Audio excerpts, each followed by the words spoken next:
When Tom and I started developing this movie, we wanted this next installment of Mission to have a sense of adventure. We wanted to make a bigger film, a more global film, a more romantic film. And nothing felt as romantic to me as a train.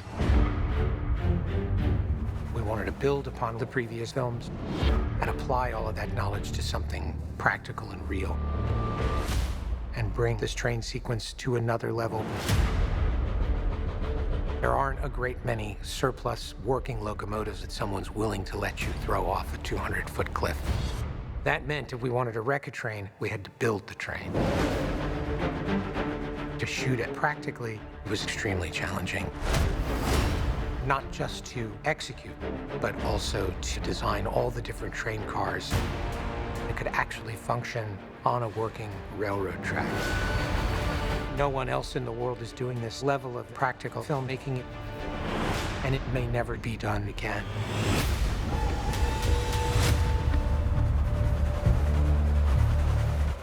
The train sequence takes us on an adventure that's absolutely huge.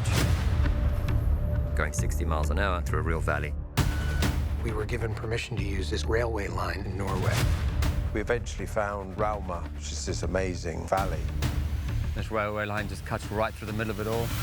It gave us a playground to operate in that was absolutely extraordinary. Okay, guys, let's go through it. Here, boom, and he comes across. He's gonna now pull me off the train. And action! I've done fight scenes, but to do them on a moving train, it was trial by fire. That's how Tom likes to do things. To do this practically, you are at the mercy of all of these elements.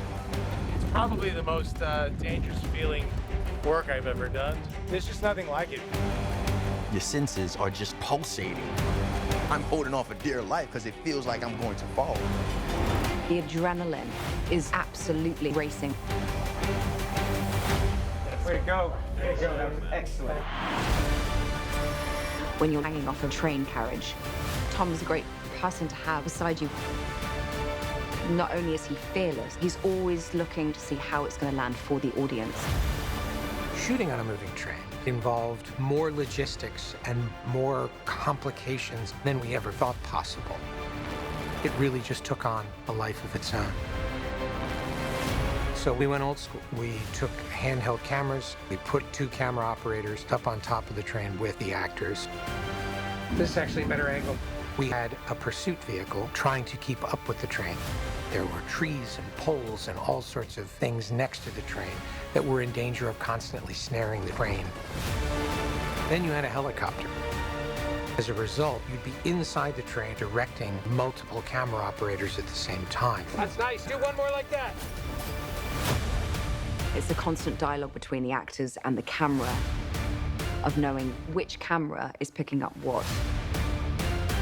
Everything that you're seeing in that sequence is all being executed in an environment of slightly controlled chaos. Should we stop? One more like One more from the top. You stop the train! Okay.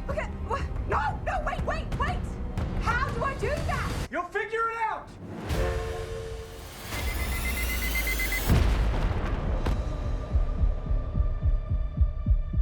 To crash a train involved multiplying factors of difficulty. It's hard to conceive of the sheer size of what it was we were doing. You'd be chasing the train as it goes off. It's kind of terrifying knowing that there is no rehearsal.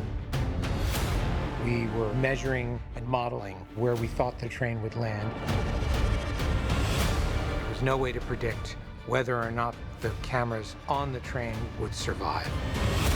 Every camera had exactly one shot at getting it right. It's not just a matter of going off. Because if we do it all, we don't capture it right, what's the point? 3, 2, 1, action!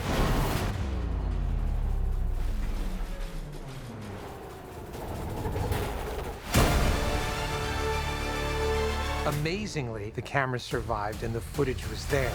It seems to be in remarkably good shape. We had the most incredible crew in the world.